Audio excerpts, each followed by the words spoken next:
So, welcome to Game Beyond the Game presents Talk That Talk, inspiring conversation with professional athletes, where we inspire our audience as we explore finding vision and purpose in life as we discuss tools to overcome life's transitions with those elite athletes. I am Stan Pearson, second-year MC, joined with founder Prince Daniel Jr. officially for the tape. Prince, how you doing? I'm doing amazing. Cool. Anytime and always glad you're doing so well. And now for the moment you all have always been waiting for, we get to introduce our dope guest, like the rock stars she absolutely is. Ashley Battle is a former professional basketball player drafted by the Seattle Storm in 2005 and then finished her WNBA career with the New York Liberty. All right. Growing up in Pennsylvania, where she resides now, started playing basketball at an early age with her cousins and early on. She often found herself the only girl on the boys' basketball team, which helped her forge her path to play at the University of Connecticut. You all know what it is. All right. Now, focus on entrepreneurship. Ashley worked with the NBA Basketball Operations Associate Program, which was created to prepare former NBA and WNBA players to pursue career opportunities in team management positions, and is now working as an associate product line manager at Nike. We don't play no games. Wherever you are, clap your hands, stomp your feet for Ashley Battle. Ashley, how are you doing officially? Just do it. I am fantastic. How are you guys? That's dope. See, guy, look at you, cool as the other side of the pillow. Shout out Stuart Scott. I love it. R.I.P. Heck yeah, always. Great to have you. So you're doing fantastic as always, as it seems. Let's hop right into it.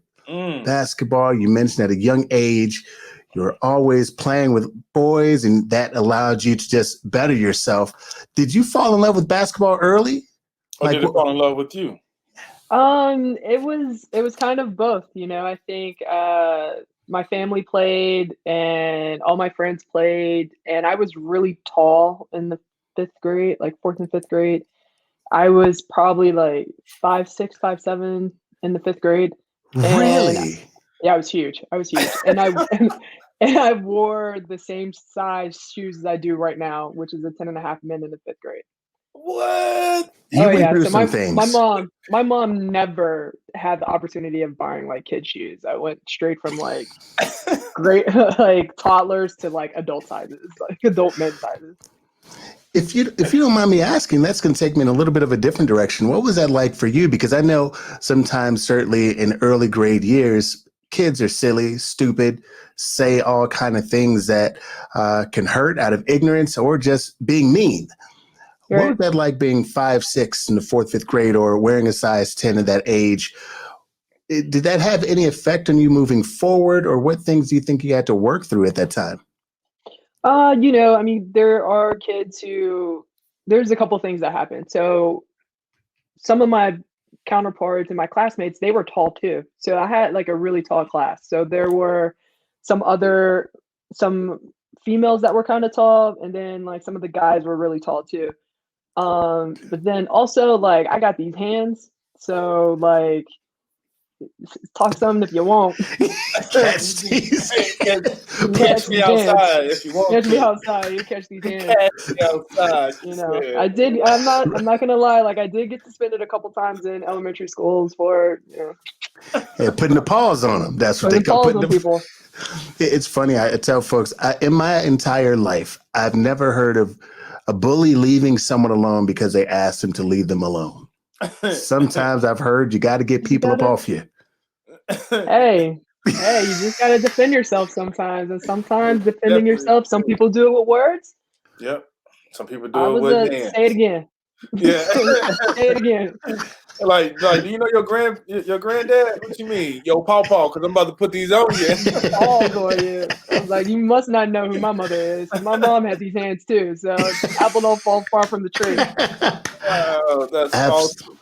I love it. When you were young, did you take classes, like self-defense classes, boxing classes as well? You just knew how to scrap? No, I just knew how to scrap, man. Like, I did karate for like, I don't know, like a couple months or something like that, and I didn't really stick with it. because I was playing basketball. But no, man, I'm from a area in Manchester where like everyone knows how to fight. So like, and I was probably one of the. I mean, I fought the dudes, I fought chicks. I mean, I was like, Man, and I'm like so nice, and I'm over here right. like what? Say it again. Like I would defend people who couldn't defend themselves. Like I was out here, just He's the hero. being for the people, being out here for the people, And sometimes like there were bullies too. Like some of the older kids would, say some things. I've had my share where I had to go home with my tail tucked between my legs, and my mom was just like, just not having it, Right. She's like, get out there and fight again. But like, Mama, hold on, we good. I mean, we went out there, and it's crazy because like I'm still friends. Like we're all still friends. So it's not like it was like one of those things. Okay, like you guys are gonna fight right now, but we're all 10 minutes later, we're all gonna be friends and playing hide and seek or something like that. So it wasn't, anything that got completely out of hand. But it ended up, we're all better for it. Actually, we all got tough kids growing up, and had strong minds, strong willed. Like I wouldn't trade it for the world. Actually, that's such a beautiful thing, because that's the level of respect, right? After you duke it out with someone, y'all hug and y'all become best of friends, because it's that level of respect. Like, wow, okay, or they put it on me, or that was a good match. They gave they all. So now let's be friends, because we already know that it's not going to turn out well if we fight. So let's just figure out, what we can do to make everything better. And that's a beautiful thing that you all are friends now, and it molded you into the person that you are. Talk about childhood, how it helps us grow. I love the thing that you said, that you are very proud of your upbringing and where you come from. Can you can you give us like, what was your transition like from middle school to high school?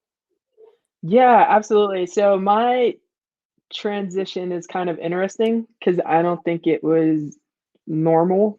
It's definitely not normal, especially for like a inner city kid.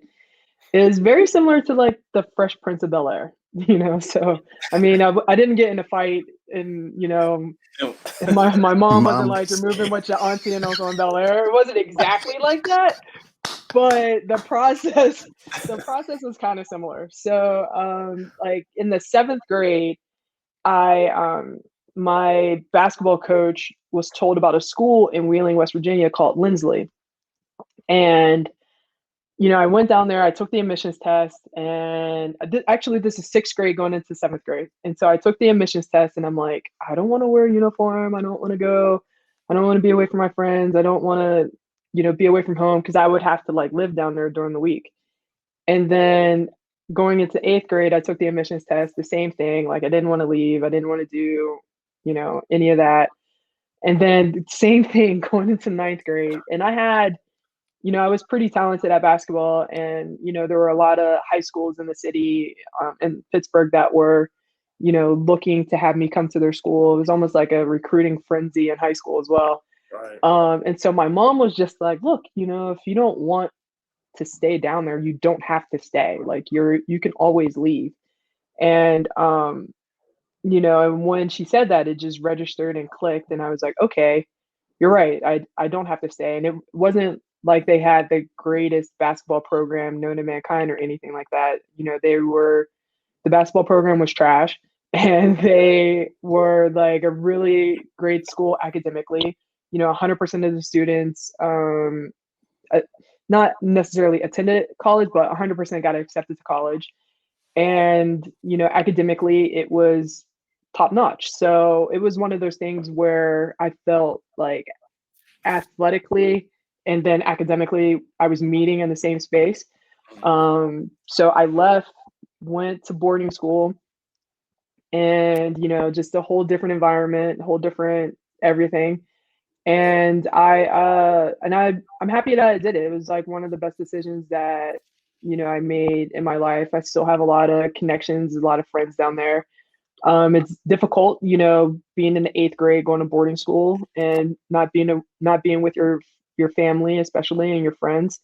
But it was a learning experience, and taught me how to navigate through a lot of different things that you have to do when you become an adult. And You know, my principal, well, they had a different term for principal. Like a lot of private schools have a different term for principal, and I absolutely hate it. And my mom was like, "You will never say that, and I will never be caught saying that."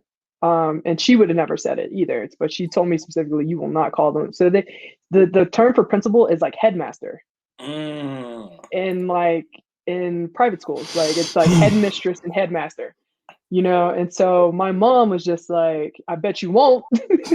You know, and Yeah. she is very, my mom is highly educated. I would venture to say borderline genius, and she is just not with the shits. I know we said we weren't going to cuss, but hey, No, it's okay. this is a I'll allow valid it. time. This is a I'll allow valid it. I time. love it. You know, and my mom is just not, she's just not with the shits. So Right. like I never called my principal headmaster. He's always been a principal. And but he was such a great guy, and he and I still have a great relationship to this day. But he would lecture me in high school every day. Every day I would get lectured. He would just, I mean, he would just grab me and just like have me in a headlock and just like take me down the hallway, and he'd be like, "Look, you know, you're the only person that could screw this up. You know, you have a great future ahead of you. Like you have to be, unfortunately, you have to be a lot more mindful around your situation than others, you know, because you have a lot more to lose than anybody else here." And so he would literally, and I'm talking like a old white guy, military guy, you know, white. He went to like Kiski, which is a white male prep school. I mean, they have a little bit of like black kids there now, but like not too Peppered many. in. Yeah, it's sprinkled in. Even my high school, yeah, a couple peppered in there too. But like, but he knew, like he knew the potential in me, and he saw what could be, and he would just, you know, make sure that I didn't screw it up in high school. Wow. So it's interesting that you were able to pick those things up. And outside, I know you mentioned your mom a lot and kind of what she instilled, her Oh level yeah. of intellect. That's amazing. One thing that I caught that I really admire, you said, "Hey, I was pretty talented in XYZ." What I'm finding is that folks they shy away from their talent, but are willing, or shy away from what they're great at, but are willing to accept all their deficiencies. So for you to be like, "No, I was pretty talented at that." Where did that come from? And is that something that you've always had? Like, hey, this is where I rock out at, and I'm not going to play small to make someone else feel comfortable. Right. I think I you know, I am a extremely humble person, or at least so I've been told. And you know, but I've come to the realization that I've done some really great things in my life. And I am extremely talented in multiple things, and there's nothing to be ashamed of. And you know, it's, if other people feel some type of way, that's their problem. Like that's not my issue. That is all their problem, and their insecurities and their projection, and them trying to project something on me that has nothing to do with me. So like I can't, it is what it is. Like I can't say that, you know, I was very talented at a very young age. Like my first college letter was in the 7th grade. You know what I mean? So like I knew I was gonna get that scholarship to go to school. Like this is just, it is what it is. You know what I mean? And you know, and I'm not gonna shy away from that anymore. Love it. Such a beautiful thing, you know, because a lot of our young kids, they go through that, right? And as Stan mentioned, you know, you don't want to live into that, but it's like an undeniable fact. Like it's the facts, you know. The proof is in the pudding, and so basically, you just learn how to lean into it and just be all the person that you are. You know, I'm pretty sure your mother helped foster that as well. She was just like, "This is who you are, and this is what you've accomplished. This is, you know, who you're going to be. So lean into that, live into that." Yeah. Yeah, it's funny that you should you know, say that. So I had a conversation with her earlier today, and she's just like, "I was talking about you today at work," and you know, and I was like, "About what?" You know what I mean? Like, you know, all right. And she was like, "You know, I was talking about your accomplishments," you know, and I was like, "Okay, so random." And she's like, "You've done a lot." And I'm like, "I know, crazy, right?" Like, it's just, I mean, it's like, but it's awesome, and it's like, man, crazy, and at the same time, it's like I forget, and when it comes up in conversation, I'm like, oh wow, yeah, I did, you did have some really great times doing that or something like that. That's awesome. I'm not gonna lie. Again, you're cool, calm, confident, put together. You I mean, smile. It's always if you'd cool. have saw me like 10 minutes ago, though, like about 20 minutes prior, you'd have been like, I don't know. It's amazing what a shower and a flat iron can do. People underestimate the value of a shower. Just taking some time. They do. Take some time for yourself. Right. So all those moments, and let's say as well as let's say from the outside, people have seen like, whoa, got it put together, smile, just see. I mean, obviously, as you mentioned, humble before, all those things being true. What was one of the most difficult times during your transition? You've had a couple of them. What would you say one of your most difficult transitions has been? I've had a few, I mean, I guess we could just talk about them all, but okay. Yeah, sure. Or I'll ask this. Excuse me. Yeah. I'll ask this. Did you find it a difficult time transitioning from college to the league, or was it from high school into college? Which one was the most difficult one? I would say high school to college. And why is that? More difficult because, again, it wasn't like my high school was this huge powerhouse high school. I mean, we may do what we had, but again, we weren't like a team that was like IMG that goes around the country playing like other top high schools. I played on a very, very, very talented AAU team. I mean, we were bananas talented, like we won, we were the number one team in the country as 12-year-olds, like came in like third place pretty much for the rest of that time. Our top 7 went D1, like very, very, and we're just all like Pittsburgh kids. Right. So like very, very talented group of players. So I learned a tremendous amount from the 5th grade basketball team, that coach, my AAU coach, my high school coach, I learned some things from, but it was mainly like my AAU coach and my high school coach. I'm sorry, my AAU coach and my 5th grade coach. And so, you had like a really good base and really good fundamentals and stuff like that, but you just don't know how to work hard.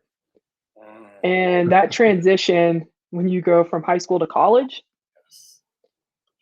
you got to learn how to work hard, and so pretty much now I'm going to a team that just came off of winning a national championship with everybody coming back. And it's like, how are you going to fit in? Right. And I'm coming in with the number 1 class in the country, like Diana Taurasi, myself, like Jessica Moore, Morgan Valley, Maria Conlon. Like we had, my mom just showed me a paper, a news article. She has like random stuff like tucked away. And she calls it, she goes, I like to give you stuff for your throwback Thursdays. And amazing. And it's so funny. And so she literally pulled out this like original news article of like the parade All-Americans from my senior year. Wow. And it was just like all these people that I played with throughout the years. And then there was 4 of us that went to UConn on that list. And so like, we were a talented group coming in, but at the same time, it's like, you don't know how to work hard and you're going against people who are, 4 years older than you that's been in the system, and you got to figure it out, and Gino's not, he doesn't make it easy to figure out. Right. I mean, he's tough. He's tough when you, happy birthday, coach. Today's your birthday. What's up? We knew that. We knew that. Shout out to coach. What up? Coach, what's going on? But like, he's tough. He's tough on you. And, your teammates, they help you out, but you got to learn how to work hard. And so I think, you have an inclination as to how to play, or you wouldn't have been recruited to go there, but then you even learn more about the game and this and the other. And then when you go and play in the league, you're like, This is I'm cakewalk. prepared. Right, exactly, right. Right. What was something that, Coach Orema taught you, or that you learned, that helped you, let's say, in life and in the game? Was there anything specific that you feel like you picked up? Because obviously you learn the most from people who are tough on you. So is there anything that you picked up along the way that kind of rests with you from time to time? Well, I'll tell you a story. Well, there's a couple things. Like one, it's, when you work hard and you prepare, you're ready. And I think that's one of the things that we did so well at UConn is like we worked so hard, that games were just easy. And I think like that translates into anything that you do. Whether you're doing a podcast, whether you're working at Nike, it doesn't matter. It doesn't matter. It just translates. Like if you're prepared, you know your opponent and you know the task at hand, you know the options that is going to be thrown at you, and you're able to adjust on the fly and you're able to move and maneuver. And so when you have all of that, it's just like you feel confident. You're confident in your abilities and what you do. So that's why you see the UConn walking in all the time, like, yeah, maybe a little bit of arrogance and a little bit of cockiness, but they're prepared. They're prepared. It comes with the You know territory. what's going to happen. Right. You know what's going to happen. You Like, know you're prepared. Oh, you know what's going to happen. I thought you were talking about the other team. Like, you know what's going to happen. They know what's going to happen. That's true. There's that too, but like like if when they pass the ball here, it's gonna go there, it's gonna go there. Like what's gonna happen. And so when like we used to beat the crap out of teams that had no imagination. You know what I mean? So like because they didn't know what to do when you take something away. Ooh. Like what are you gonna do? What are you gonna do? I want to highlight this is about to be a 50-point game. I want to highlight that. I want to highlight that. That was so powerful, right? Because as kids, we have this incredible imagination, but when we become adults, we tend to lose it because we're in these roles. We play in these roles. But it seems like from your story that you were sharing, once you reach that level of hard work and you've done all the work, then there's no more room left for you to do anything else except tap into your imagination and use it. Because what I've realized is that, you reach this ceiling and it's just like, all right, well, what's next? So what's next? And it's that imagination, that intuition that, now that I've seen every single thing on the surface level. So now I want to elevate myself and see more, because think about it. You're playing with these elite players and you guys come together and you win the championship. Speaking of championship, how does it feel to win the championship? I'm going to come back to that. But like, just using your imagination is incredible, and I just want to highlight that. Like, can you just dive in a little bit deeper when you mention imagination? Can you expound on that?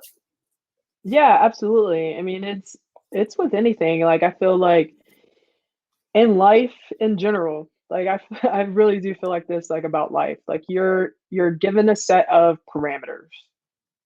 So let's just take basketball as an example. So you run the play. And you're like, okay, yeah, the play is supposed to go like X, Y, and Z. It's supposed to go like that. You pass here, then you cut, and then you pass here, then you get the ball on the other side. But then there may be something that you could take advantage of, that you see, that you can exploit. And so you have to have your eyes open to see those things. And I always say this, I am a religious person. I have my beliefs or whatnot, and I just believe that like God presents opportunities, and it's just up for you to take those opportunities and take advantage of those opportunities that are presented to you. And I feel like sports and life is just no different in that. So if you're running a play and you see an angle or an opportunity that you're like, oh, you know what? I can take advantage of this. Like your feet are off and I can take advantage of this and get a layup. And I think, life is no different. Clubhouse presented an opportunity for people to meet and network, and look at us. Now we're here talking to each other. So it's just one of those things where you can you see different opportunities, you want to investigate and see what it's about, and use your imagination to probably bridge that gap to get you to point A and to point B. And now I get to tap into my imagination all the time with Nike. It's just like, oh, what do you want to do? I'm like, I don't know. What do I want to do? And so it's like I get to be like a huge kid in a candy shop, really. And so it's just a lot of fun. It's dope. The power of questions, kind of what you were just saying. If someone asks, so what do you want to do? And, questions like, are you willing, or what do you want to do next? How powerful do you believe questions to be? Sometimes I feel like, that people don't ask themselves questions enough throughout the day to kind of light that fire of imagination in them.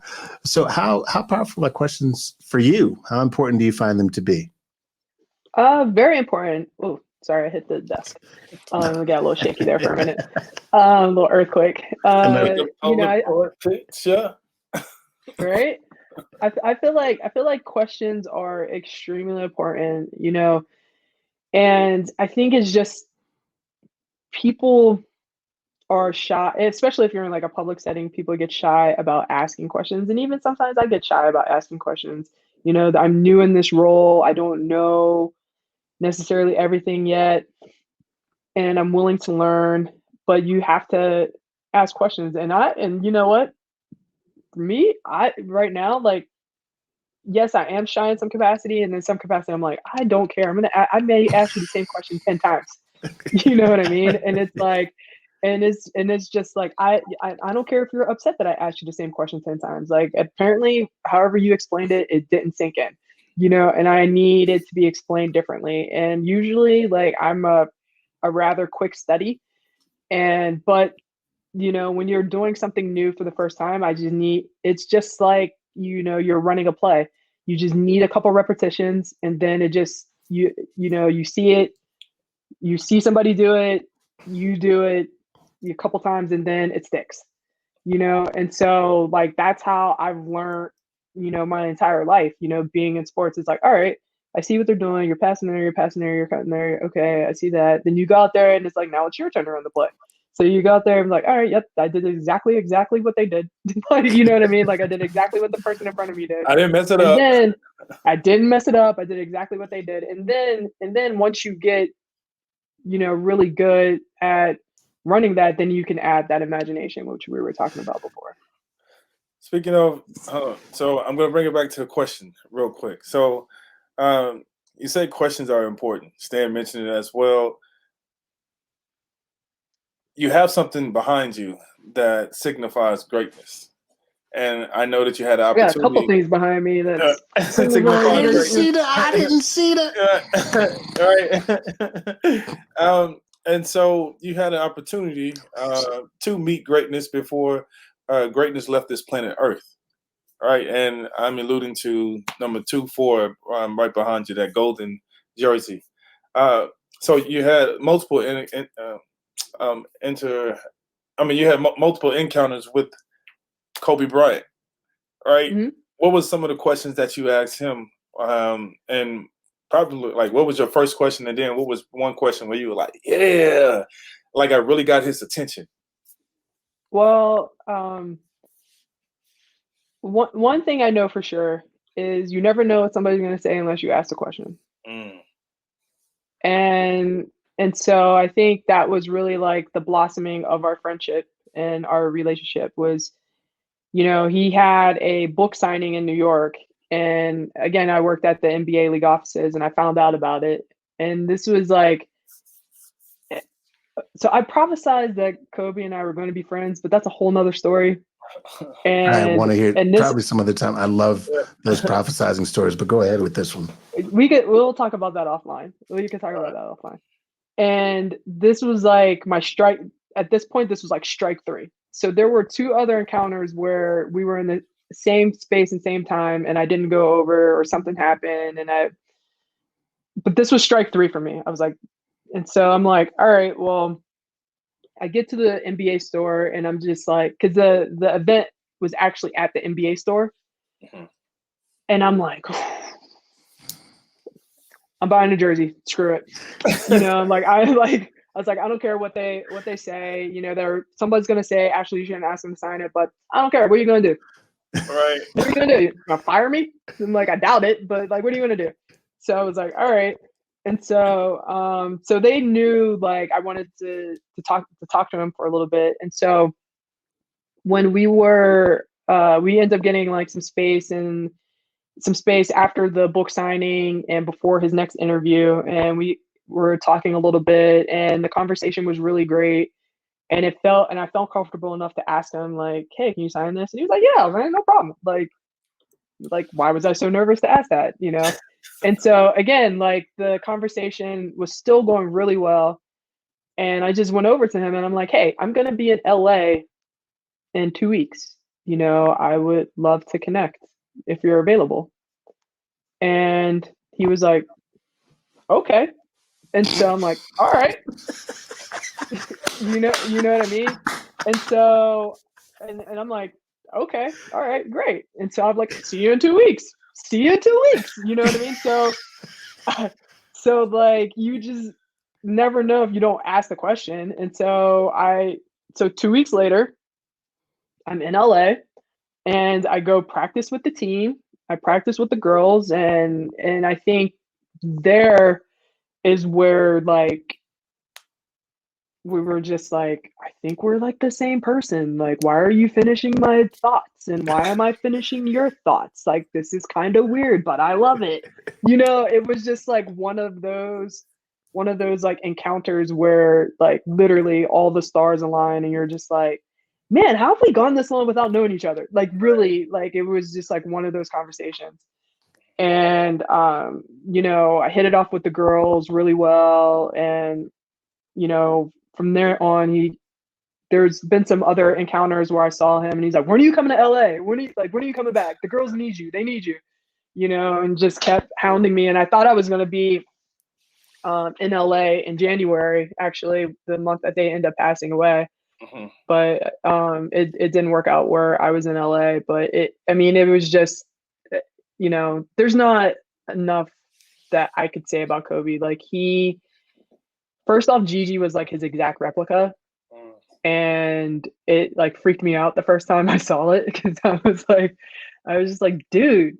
And he's like, what? I'm like, she is you. like she is you, and it's freaking me out. And he just starts laughing because it's really funny. And but when I tell you, like the girls were just so sweet, the coaching staff so sweet, parents were just so awesome, and you know, it like they would really just do anything for anybody, you know, at a drop of a dime. Like I think here's the thing that like I personally regret. You know, we're talking about questions and things like that, and it was, you know, I hit him up around the holidays and was like, I'll talk to you in the new year. And I wanted to talk to him about like things about my future and like get his advice on some things. And I didn't do it. You know, I didn't do it. And so like, you want to talk about like asking questions. There's a huge, you know, question that I didn't do. And who knows where that could have led. And you know, it really sucks not having them because they were just a great asset to women's basketball. And you know, there's probably not a day that has gone past since that I don't think about them. You know, it's just a really tragic story. Man, if we can Thank take you out for sharing. yes, thank you for sharing that. If we can take out 5 seconds just to have a moment of silence and just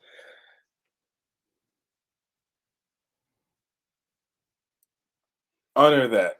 That was such a beautiful story. We want to give a shout out to the Bryant family and your connections with them. And thank you for sharing that because I felt that moment and I felt that I was there when you were explaining it. I wanted to close my eyes so I can get a more vivid visual. But Right. thank you so much for sharing that. I can feel it in my heart. You know, I wanted to take that 5 seconds just to pay our respect forward for all the incredible things that he did, and know his presence and his family and all the other families that were involved. So, yes.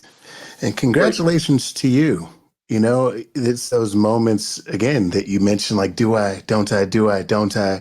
And even in those encounters, you know, shifted the trajectory of, you know, life as you know it in that relationship. So congratulations to you for getting over, you know, whatever doubts those were in the moment, you know, to have that experience. But and thank you again for the transparency and sharing it. You know, you seem to again, you mentioned being a quick study earlier, which I think that's evident, and you continue to be, and someone that appreciates thought.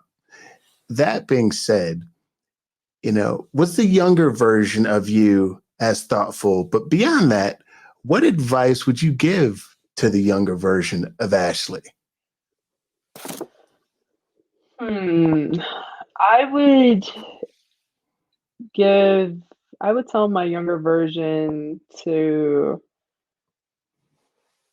unwavering confidence, to have unwavering confidence in no matter what you do.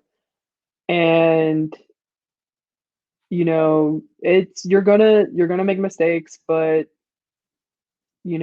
everything's gonna work out. You have a good head on your shoulders and you're very thoughtful, you think things through. And, the decisions that you make moving forward are the right ones. And just, keep learning, keep growing, and, maybe take a little bit more risk in some things. And but ultimately it's gonna be all right. Appreciate that. Prince, what thoughts do you have, man? I see you thinking. Now, do you follow all of that? Because you're still here. Do you Oh yeah, follow? Yeah. I do. Like I still work on the unwavering confidence, Mm, but that's like one of the things that like I try to, keep, in my mental thought is just having like unwavering confidence, knowing that like I am thoughtful. I try to think things through. I try to be respectable to others. And I know, God's got my back and things are gonna work out the way it should be. I'm all right with that, like I don't have any kids. I would like to, but I'm single. It's the way it is right now. It's just the way it is, So like you heard it from if her first. She said that she's single. Hey, we're gonna get you a good candidate. All right.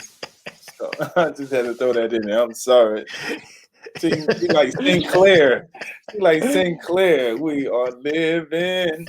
Okay, I just had to go in hey, Single in a baby's 90s kind of kind of world. world. You don't know nothing What? about no living What? single. What? Keep your head up. Keep What? your head Keep up. your head up. What? Keep your head up. That's That's That's right. right.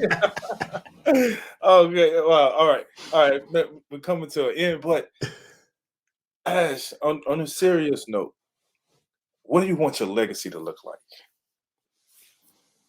Man, I don't really think I've ever given that any thought. Mm. So I'm going to drill you like Kobe. Kobe would be like, why not? And it's just like, wow, wow. Was I supposed to think about it? It's just like, well, if you're not thinking about it, then what are you striving for? That's his mindset. So, For me, it's more along the lines of my legacy is going to play out the way my legacy is going to play out because I know that like the right decisions, I'm confident in my decision making skills. And, I'm confident in knowing that opportunities are going to get presented in front of me. And sometimes there's going to be more opportunities than I can handle. And sometimes I need to like, bust that thing down. You know what I mean? But it's just one of those things too, where it's like, hey, and by doing the right things up front and doing the right things now, like that's all gonna be in my legacy. And so when people hear the rest of my story, they'll understand that like, oh, that's a pretty damn good legacy that she left behind. look, look, you don't even know it, but you're like the best. You're the best. No, And no, just kind of like, Little, just like, little, yeah, no. She knows it. I yeah. think which I love that. I think that, as you mentioned, confidence. It's in the way you spoke of it. It's like it reminds me that it's a muscle, like in it, like the brain, like anything else. so we constantly maybe put ourselves in different positions to practice and work on that particular muscle to stay sharp, to stay above board and the best version of ourselves. So that's my last, thought for you is, what's next? What's next? And I guess in a part of that, what's next? What makes you just enjoy life and laugh uncontrollably to tears when the moment hits? Oh, I do laugh uncontrollably all the time. I just think like, why not be happy? I mean, there's just so many things that can really, if you dwell on it, will bring you down. And of course I have my moments when, things happen and I dwell on it, but it like puts me in such a bad mood, and I don't like necessarily being in a bad mood. I don't like that person. I don't like being angry or upset. You know what I mean? I want to have a great time. I want to have good energy. I want to give other people good energy. And so that's why, and I enjoy being around people who like to laugh and who want to have a great time and who want to work hard and all those things. That you could work hard and have a great time as well doing it. And what was the first question? I'm sorry. No, You asked I another think, question. yeah, but that one works for me. I mean, in terms of You asked another question. Yeah, see, my other, my other question was, what's next? You gave What's such a next for great me? answer. I was just rocking with that one. Yeah, but what's next for you? What's next for me? I can very well see myself having a very long career at Nike. And the ultimate goal of mine, the ultimate dream job, my ultimate dream job Let's do it. is to be, I want to be able to put teams together. I want to be in the GM front office, putting basketball teams together, whether it's WNBA, NBA. That's where I want to be.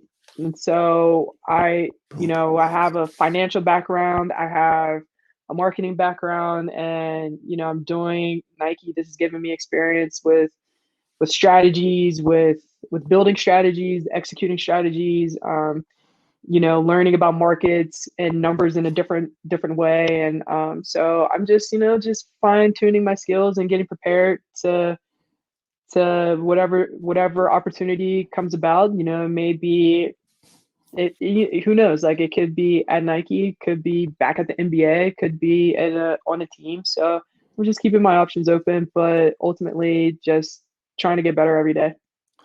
And so it is. Yep, the prophecy is born yet again. And so it is. Hey! Look, we're speaking it into existence, into right now. So it is. Cool. Any final thoughts from you, Prince, before we get out of here? Just my last one. So we spoke about transition. I just want you to give me like a quick answer, or give our audience a quick answer. We spoke about transition. We see that, life is short. We saw with Kobe and Gigi and the other families, how short it is. And when it comes to transition, and we all go through it, how can you give some tips of how you've been dealing with that transition and how you're dealing with the transition internally, from someone that has played a major part in your life, and now it has transitioned on. Like, how do you deal with it? What are some of the coping mechanisms? Can you just share something? I mean, transition is, there's so many different transitions that we could be talking about. Like, I'll touch upon all of them too. I mean, there's the transition of, hey, I've played basketball all my life and now I'm not playing anymore. So there's dealing with that type of transition, like what's next after sports. And that, necessarily wasn't an easy transition for me. I ended my career similarly to a lot of athletes, on an injury. And, so it didn't end the way in which I wanted it to end. And my mom actually helped me with that transition, as far as like, do you guys remember Guitar Hero? Yeah. What? If Okay. you want to, you can get beat on it.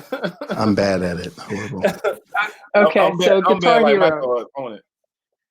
Guitar Hero. I'm in my mom's living room and I'm like playing Guitar Hero, and she's looking at me in like disgust. Like she's like looking at me kind of crazy. And so I'm like, I'm done. I put it up and I'm like, what? And she's like, well, why don't you play a real guitar?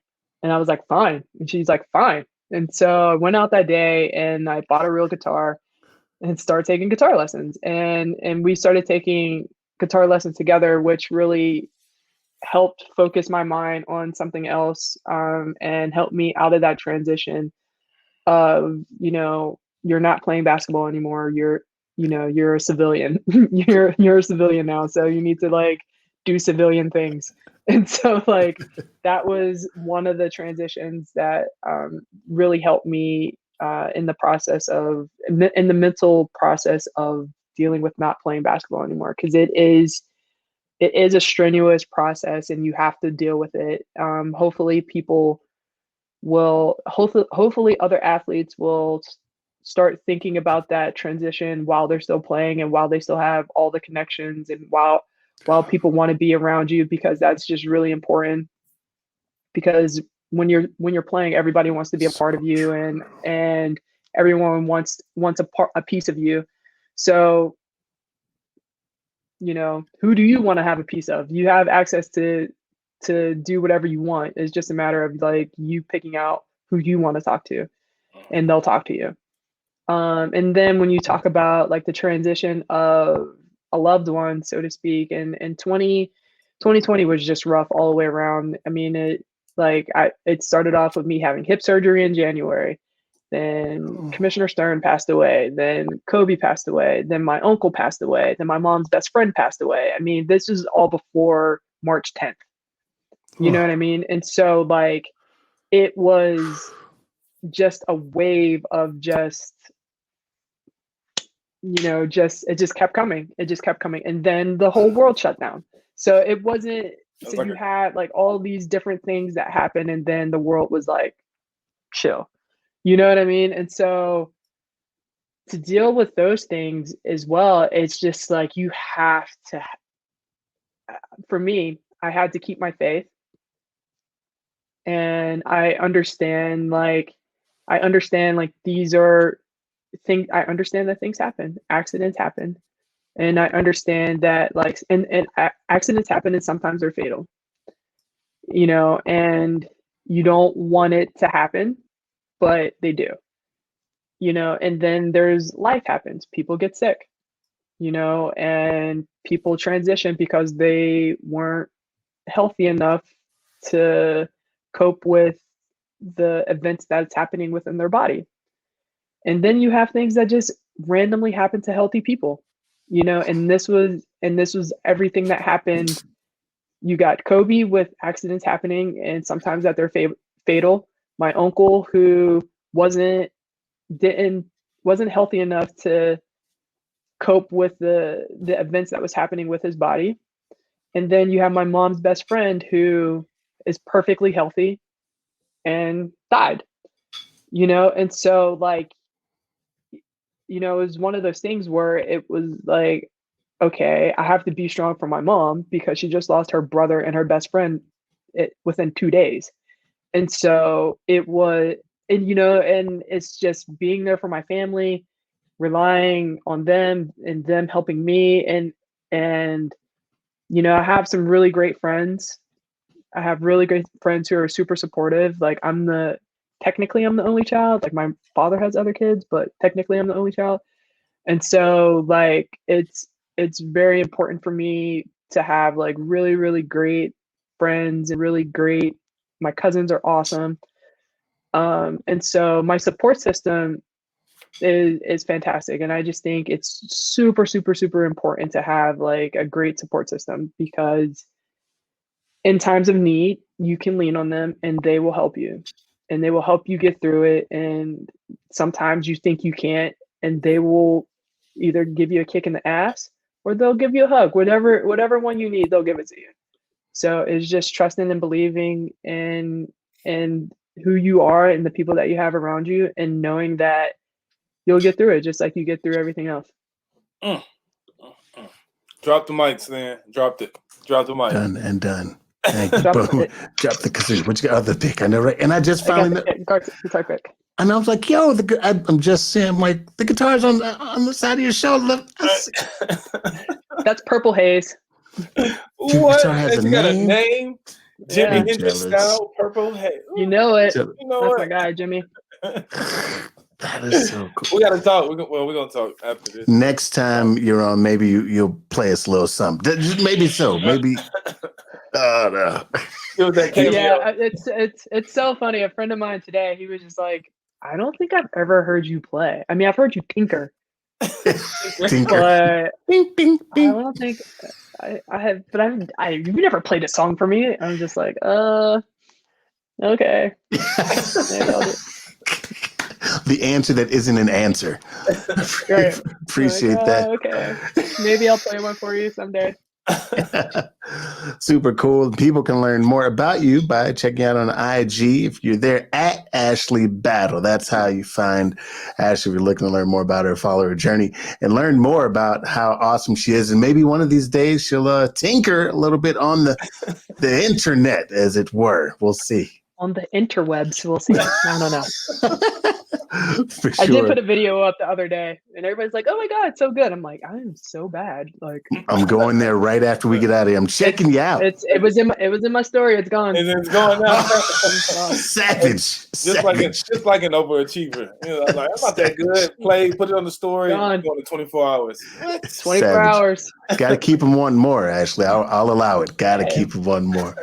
Appreciate that big time. And officially, thank you, Ashley, for spending some time with us today and sharing your story and being so transparent. It was really a great time. For those of y'all watching, please don't forget to like, comment, and subscribe to the Prince Andrews Jr. YouTube page. And you can join us every week in Game Beyond the Game's Facebook page live every Tuesday at 2 p.m. Pacific Standard Time and 5 p.m. Eastern Standard Time. My name is Sam Pearson. Thank you for here first. Have a great day, y'all. Have a good one, y'all. Bye. Peace. Peace.